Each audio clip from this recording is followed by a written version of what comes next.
group of you a different era of history to research. And the question is, what impact did your era have on the modern world?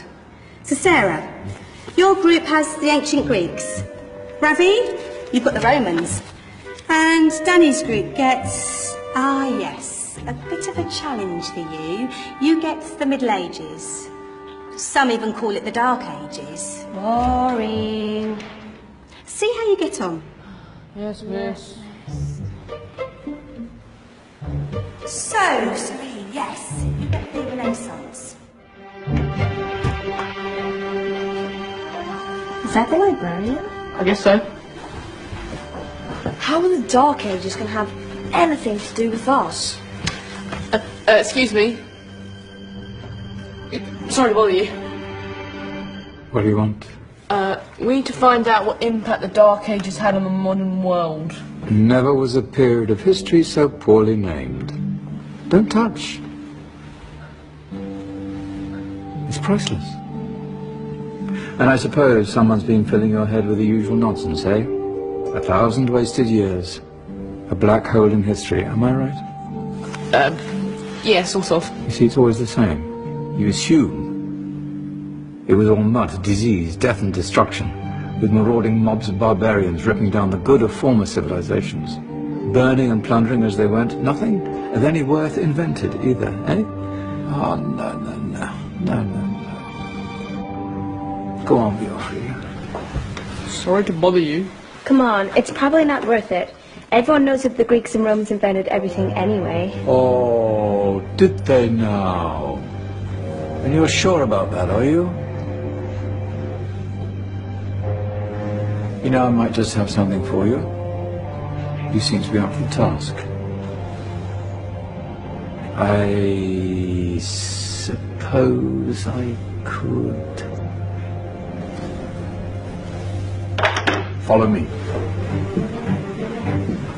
I've got just the book for you. Where are we going? I don't know. Ask him. Excuse me. Where are we going? From darkness into light, my young friend. From ocean onto land. There are things you should know. Oh, yes, indeed. Yes, indeed.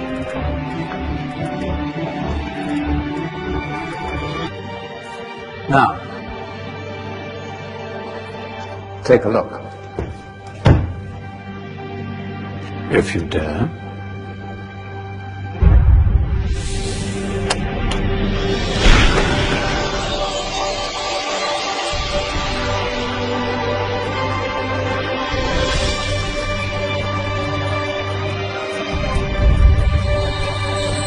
What's going on? Welcome to the Dark Ages, or as it should be known, the Golden Ages. Who are you? I am Al-Jazari, engineer and ingenious inventor. I thought you said this was the Dark Ages. It doesn't look very dark.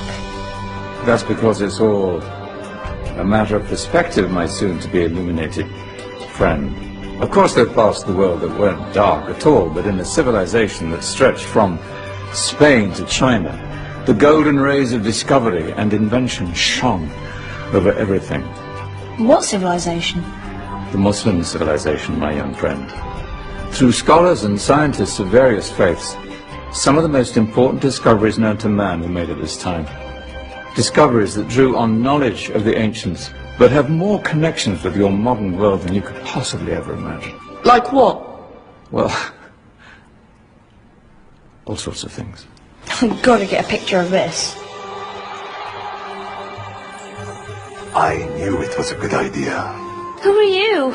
Allow me to introduce Ibn al-Haytham, a great scientist whose ideas led to the invention of the camera. You invented the camera? I laid the foundations for modern cameras by explaining how our eyes work. I found a way of projecting an image onto another surface through a small hole in a dark room, later called camera obscura. Think of all the things that evolved from this discovery. Cameras, cinema, All share the same principle. Cool. Look out below! Who's that? That's my good friend, Abbas ibn Parnas, who gazed up to the heavens, passionate in his belief that man could fly. Whoa. Indeed, he dared to dream about flying 1,000 years before the Wright brothers. Do you know you all take your jet-setting holidays for granted, so it only seems fair to remember Abbas ibn Parnas. Stand by. I'm ready for takeoff.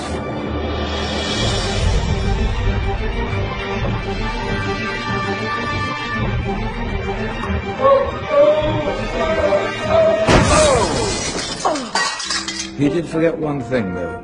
A tail, useful for landing. My back! Is there a doctor in the house? Did someone call? Ah, my old friend, why don't you introduce yourself to my young guests? I am Abul Qasim al-Zahrawi. Many call me the father of surgery. Did you actually do surgery back then? Of course we did. In fact, many of the surgical tools that I invented are still used in your modern hospitals. Excuse me, a patient needs my attention. Scalpel? I think I may need some stitches. In that case, I'll use catgut. Catgut? From the gut of animals. Perfect for stitching up internal wounds. Your surgeons are still using it today. Sorry, mustache.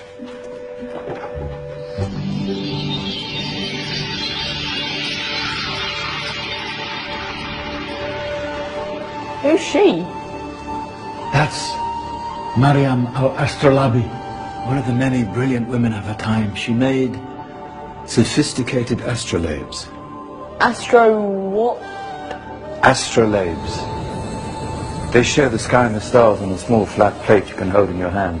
Think of them as ancient calculating or timekeeping devices. Today you have your watch, your compass, satellite navigation, helping people and explorers travel the world. Science at its brilliant burst. And all these things were developed during the Golden Ages. But that's just the tip of the iceberg. There were thousands of other inventions covering all areas of life, and in the years that followed, their influence spread across the whole of medieval Europe. So you see, it wasn't so dark after all. What about you? Me? What did you invent? Well, I don't want to be big-headed, but I made some groundbreaking advances in engineering. I suppose my most significant discovery converted rotary motion into linear motion using a crank and connecting rod. It's essential in pumps and engines. In fact, I've no idea how the Industrial Revolution could have happened hundreds of years later without such a device. Not that I ever get the credit I deserve.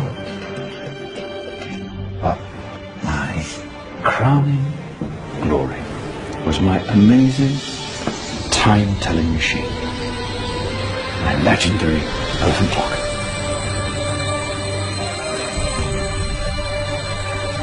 It's a clock. Yes. Dozens of components collected from different cultures around the world. Indian, Greek, Arabian, Egyptian, Chinese. Wow. A United Nations clock. That is pretty cool. Does it actually tell the time? Well, yes, of course.